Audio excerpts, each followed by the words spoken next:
What's up, everybody? Welcome back to the MSR Workshop. Well, the wait is finally over, and I got my 20-inch helical head planer just delivered. So stick around, I'll show you the unboxing, how I kind of put it together, what mobile base I picked out. But before we get started, be sure and hit that like and subscribe button.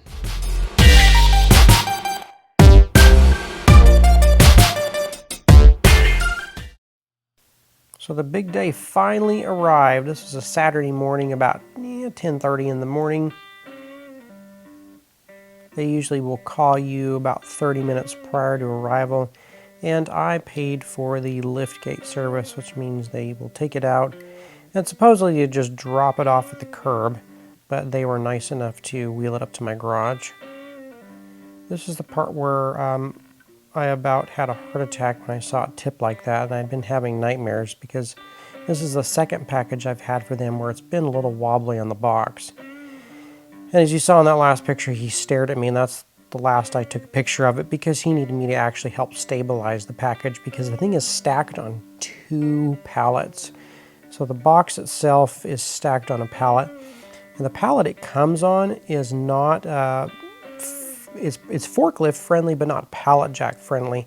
So they stack it on a second pallet that can be picked up with a forklift and a pallet jack as well. Getting the thing unboxed, and of course it's covered in all the protective wrapping as well as lots of Cosmoline grease. Those are the cast iron outfeed tables, and this little box here is the nuts and bolts as well as the dust shroud, extra cutters. This little box is the hand wheel. And it's pretty nice and heavy duty. Appears to be chromed cast iron.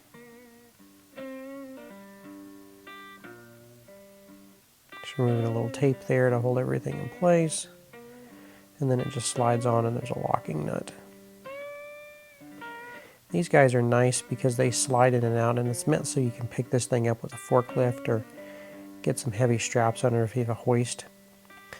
And I did this all by myself. Now the thing does weigh about 800 pounds, but it's fairly easy to tip. And so I tipped it just enough so I could kick the other pallet out. And then I was able to lower it to the ground. The hardest part here was just getting it balanced. I didn't want it to tip over or anything like that. So 1 pallet down, 1 more to go. Here we have little blocks, and the thing is not bolted down to the pallet. It's just these blocks to keep it from sliding around, and it's all the way around it. So I took these all out, and then I put a rubber mat down. I was able to kind of walk it back and forth to the rubber mat, so it didn't just crunch into my concrete, and also keeps it from being overly slippery. And I was able to kind of balance it there, and then just, gently lower it down. Alright, so I start setting up this Bora mobile base, and I talk about it here in just a minute. But the other thing that I had to do was I had to be able to get this base underneath this thing. So my last planer told me how to move it, where you put this 2x4 under it, and then you can have 2 people on either side lift it, because my other one had to lift onto the base. This one came all assembled, so I was just able to use a 2x4 as leverage just to pick one side up than the other. Here it is. Here's the 20-inch Grizzly helical head planer. As you saw in the video, I was able to get this off the pallet. Actually, it was on 2 pallets, all by myself, just to be kind of rocking it back and forth, sliding it off, pitching one side up. I do recommend having somebody help you, but if you can't, it is possible to do this by yourself. The mobile base that I picked was the Bora 3550. And the thing I like about this one is it swivels 360, and it has 4 different leveling and raising feet, as well as 4 locks on each side, which makes it you can pull it out, turn it any direction, and not have to wrench it one direction because your wheels only go one direction. It is a fairly expensive mobile base. It runs about $200, but I will put in a link in the description below. You can get this off Amazon. I got it from Woodcraft, and I believe in supporting my local businesses. So now that I got it on the mobile base, you can kind of see how easy it does roll. We are going to go ahead and put the in-feed and out-feed tables on. and switch this guy around. It did already come wired with the appropriate 220 volt twist lock plug, so I don't have to do any plugs on this. But we'll go ahead and get the outfeed tables on, and then we'll fire it up and test it out. So a lot of elbow grease here and some WD-40, and this strips all that cosmoline off, and I'm ready for a coat of wax now. All right guys, so here it is. Sorry I didn't video this part, but I didn't want to bore you all to death with me getting these tables leveled. I put a large straight edge on the tables to level them. And underneath here, there's 3 bolts. You can see that. There we go. And you have a leveling screw underneath each bolt.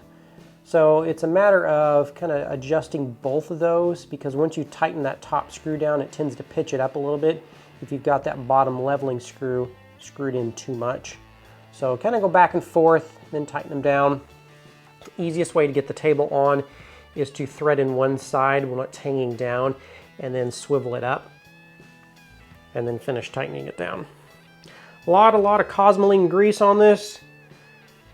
I'm not going to worry too much about on the cutters, because after running a few boards through it, it should just knock it all right off and get sucked up into the dust collection system. Super impressed with the build quality of this. These return rollers are huge.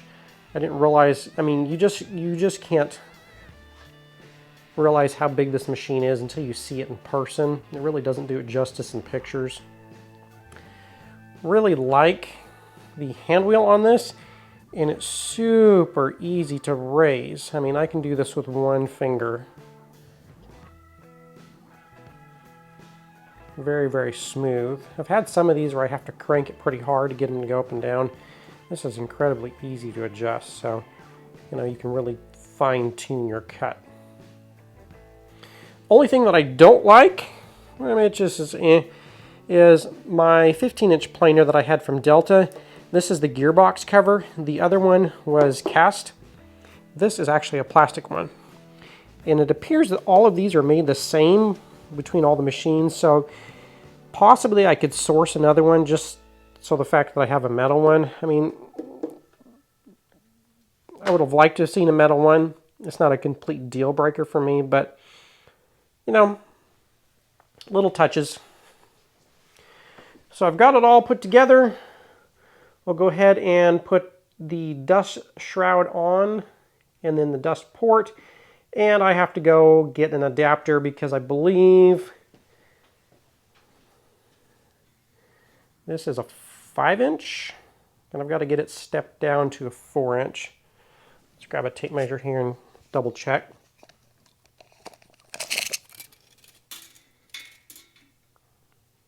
Yep, 5-inch. So get an adapter to step it down to a 4-inch, and then we'll make some cuts.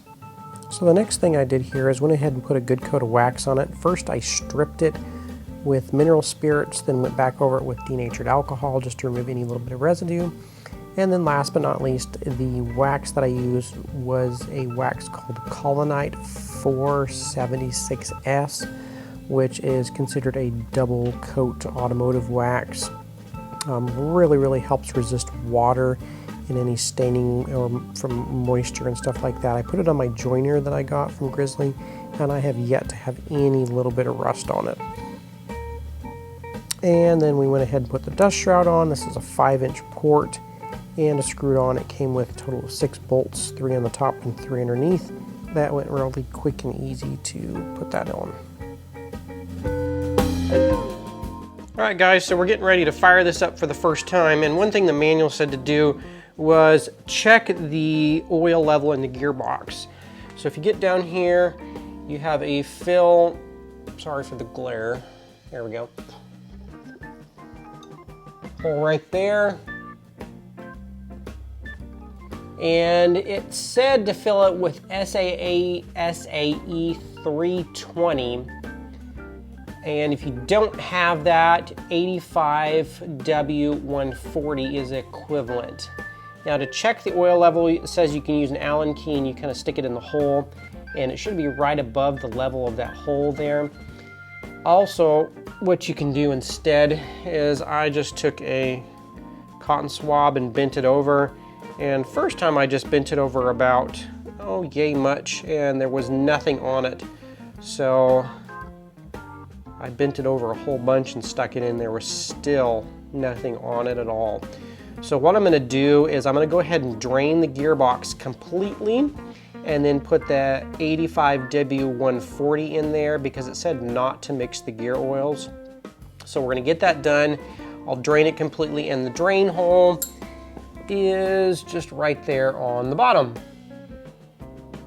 Let's see if I can get that. And so we'll go ahead and dump that, refill it right above the other level hole, and then we'll get going.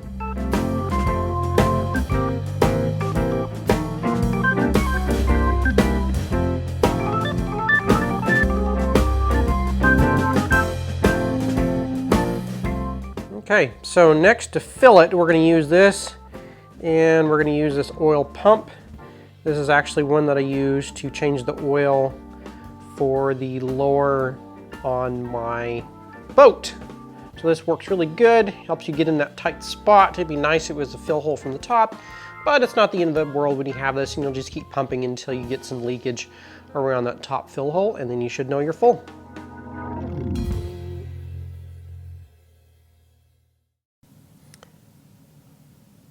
Alright, so this last little bit is where my microphone went dead. And as you can see, I'm explaining the gear oil that you're supposed to use.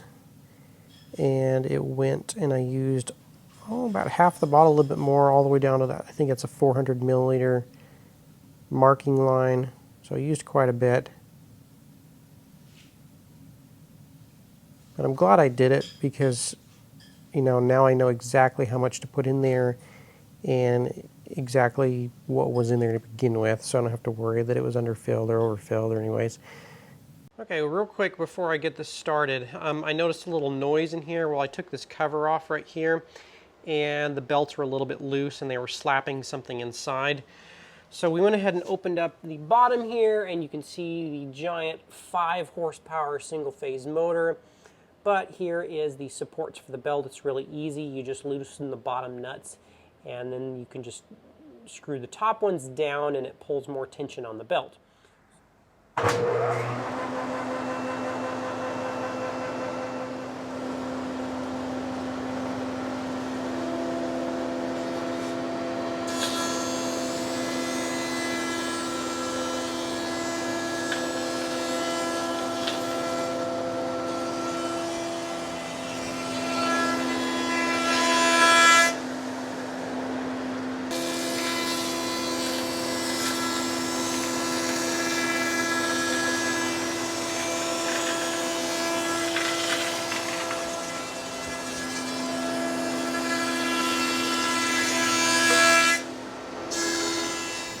If any of you are wondering what's going on here when I'm planing with this piece of wood underneath, I only have an 8-inch joiner, and so I jointed the bottom half of the board as wide as my joiner would go, but it creates a little notch on one side where normally the rabbiting ledge is. And so the way to do this is you just put a sled underneath, and then you're able to actually double or triple the width of your joiner just by joining the max. So the piece of wood that's underneath is actually referencing on the flat part of the wood, and then you just flip it over and remove that little bump. Well guys, I hope you enjoyed that video and coming along with me on that journey of testing this new planer out. As I get more use under it, I may come back and do another video and see how it's holding up, how I like it, everything works. So far it works really good. I do have a little bit of snipe at the end, which, you know, most people have snipe on their planers. But I mean, it's got tons of power. The finish is always going to be great with the helical heads. I'll never go back to straight knives as long as I can help it. And it's just a massive machine. I just realized how big it is. It just doesn't do it justice when you're seeing it in pictures. One really nice thing that I was not expecting how nice it was going to be is that Bora mobile base. So if you need a heavy-duty mobile base for one of your tools, highly recommend it. Well, that's the end of this video. If I left anything out, if there was, you know, any specific questions on the machine, I will do my best to answer it. So leave those comments below and be sure and hit that like and subscribe button. Thanks, guys.